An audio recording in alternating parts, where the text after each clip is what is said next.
안녕하세요, 흰수염고래입니다. 유로파리그를 전해보려고 합니다. 챔피언스리그보다 한 단계 아래라고 우습게 볼 수 있지만 토트넘은 오히려 챔스보다 유로파리그 성적이 더 좋지 않았습니다. 유로파리그에서 우승한 것도 하늘의 별따기죠. 올 시즌 유로파리그 강력한 우승 후보라면 리버풀, 레버쿠젠, 전년도 챔스 4강팀 AC밀란을 넣어야 될까요, 말까요?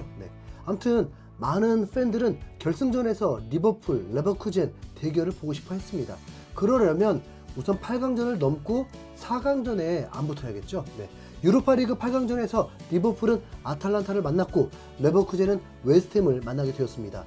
챔피언스리그에서 프리미어리그 팀들 아스날, 맨시티가 모두 무승부를 거두면서 아쉬움을 남겼는데 유로파리그에서 프리미어리그 팀들의 선전을 발했죠. 1차전에서 리버풀이 아탈란타를 이긴다고 예측하는 것은 결코 어려운 일이 아니죠. 전문가들도 대다수가 리버풀의 승리를 예상했습니다. 올 시즌 홈경기 33경기 무패, 프리미어리그에서는 최상위권 순위, 주전 몇몇 선수들이 이탈을 했는데도 강력한 우승 후보로 33%라고 보고 있습니다. 이 강팀을 상대로 세리에 6위인 아탈란타인데 아탈란타가 유로파리그 정도는 나간 팀인 만큼 만만히 볼 수는 없죠. 명성으로는 웨스트햄 정도는 될 거고 전술적으로는 브라이튼 같은 공격적인 팀인데 리버풀이 홈에서 웨스트햄, 브라이튼에게 패배한다고 상상이나 하겠습니까? 그런데 그 일이 실제로 벌어집니다. 리버풀이 아탈란타에게 패배를 했는데 그것도 0대3 참패를 겪어버린 대이변이 일어나 버렸습니다. 우승 라이벌인 레버쿠젠은 홈에서 웨스트햄을 상대로 2대0으로 순탄하게 승리했는데 리버풀은 엄청난 부담감을 안게 되었습니다. 리버풀은 경기 전부터 엘리엇 선수가 클롭 감독의 마지막 시즌을 아는 만큼 선수들이 똘똘 뭉쳐있다면서 유로파리그 우승에 모든 걸 쏟아 부을 듯한 각오였습니다. 그런데 그것도 쉽지 않은 게 리그 우승과 유로파리그 우승 둘 중에 선택을 하라면 무엇을 선택해야 할까요? 내친 김에 이 두 개 다 우승하고 트래블 달성하고 클롭 감독 떠나면 가장 좋은 시나리오겠죠. 어차피 올 시즌 토트넘은 우승이 멀어져서 아스날만 아니면 됩니다.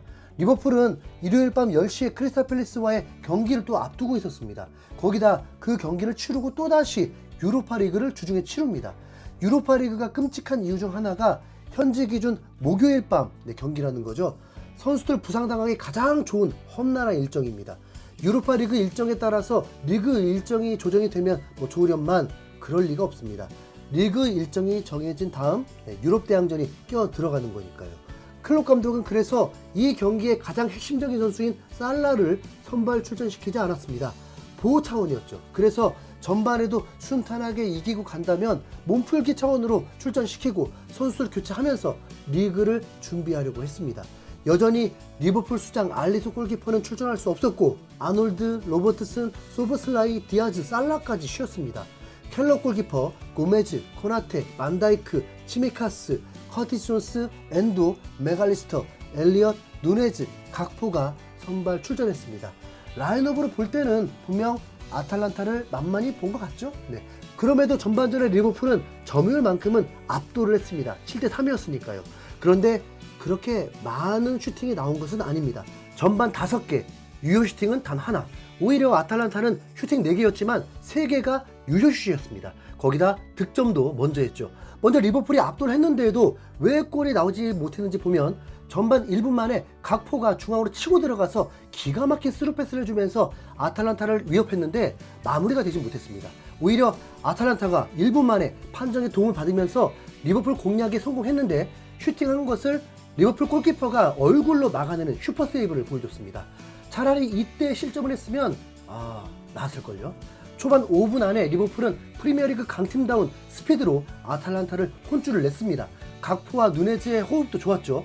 문제는 누네즈의 마무리 능력이었습니다. 특히 14분에 커티스 존스의 스루패스에 아탈란타 뒷공간이 뚫렸고 누네즈가 골키퍼와 거의 맞설 상황인데 이걸 어이없게 어설픈 칩슛을 하다가 결정적인 기회를 놓쳐버렸습니다. 어떤 선수들은 옵사이드부터 못 뚫는 공격수도 있지만 누네즈는 과정까지는 매우 좋은데 꼭 결정력에서 쉬운 걸 놓치고 어려운 걸 넣는 경우가 많았습니다. 그리고 25분에 엘리엇의 중거리 슛이 투쿠션이 되면서 골대 2번 맞고 나온 것이 정말 안타까웠습니다. 이때까지도 0대0이었는데 그러면 점점 리버풀이 쫓기게 되죠. 급해질수록 경기도 잘 안 풀리게 되고요.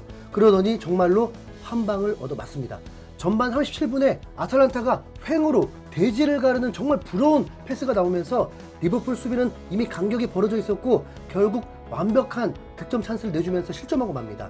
뭐 굳이 아쉬움이 있다면 오른쪽이 뚫리기 직전에 압박하려다가 볼이 불규칙하게 몸에 맞고 기회를 줘버린 거죠.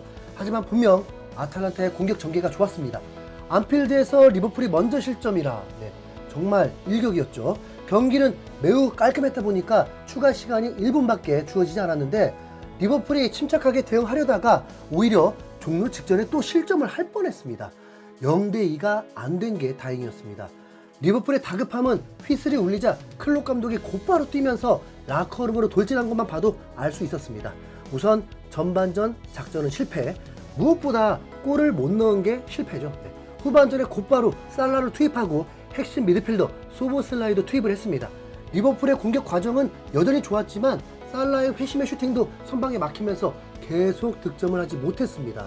그건 바로 지난 맨유와의 경기에서도 선제골을 넣었지만 더 많은 찬스에서 골이 나오지 못하고 최종 무승부가 되면서 리그 단독 1위를 놓쳤던 것과 비슷한 상황이었습니다.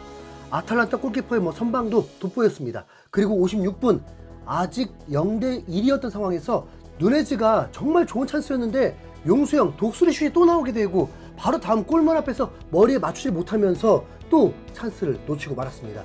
아니 적당히 해야지 적당히. 최소한 히샬리송급이었습니다. 위기 다음 기회, 기회를 살리지 못하면 다음 위기라고 했죠. 첫 골을 넣었던 스카마카가 기가 막힌 옵사이드 트랩을 역으로 이용하면서 날아온 크로스에 단독 찬스를 만들고 마무리 슈팅까지 완벽하게 해내면서 리버풀 선수들 다리에 힘 풀리게 만들어버렸습니다. 오죽하면 리버풀 찐팬인 해설위원이 누네즈의 답답함 때문에 이게 바로 해결사고 스트라이커라면서 목 터져라 외쳤을까요? 우선 끝난 건 아닙니다. 30분 사이에 추격하고 혹 1실점 패배해도 원정 가서 이기면 되니까요. 그런데 우선 클롭 감독은 누네즈를 뺍니다. 여러 이유가 있겠죠. 도움이 안 된다와 다음 경기 위해 쉬게 한다. 이후에도 리버풀은 수비의 결함을 계속 보여줍니다. 이 경기 보면 토트넘도 리버풀 원정에서 일 낼 수 있겠던데요. 우선 수비의 결함 생기는 팀이라면 토트넘에게 당할 확률 높죠.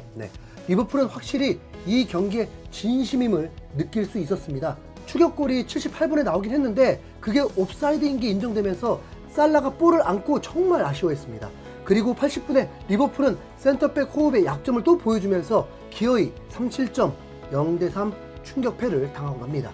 근데 솔직히 운이 없는 패배 그렇게 느껴지지 않고 해결사가 확실히 있는 아탈란타가 적은 기회 속에 확실한 마무리를 한 것이 승리 요인이었습니다. 스카마카 이 선수 웨스트햄에서 데려갔다가 다시 아탈란타로 보낸 선수인데 25살에 400억 정도 되는 스트라이커인데 키도 장신입니다. 195cm.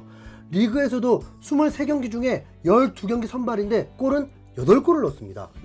아니, 토트넘은 이런 선수 안 되려고 뭐 하는 건데요? 리버풀은 이제 3골 차 이상 4골 차이를 내야 4강에 오를 수 있습니다. 우선 처음부터 맘먹고 덤비면 불가능한 건 아닙니다. 이전에 5대0으로 대승을 거둔 적도 있다고 했으니까 개인적으로 클롭 감독님 유종의미 거두기 위해 다음 주 금요일 기적의 역전 4강 진출하길 응원하겠습니다. 이상 흰수염고래였습니다. 감사합니다.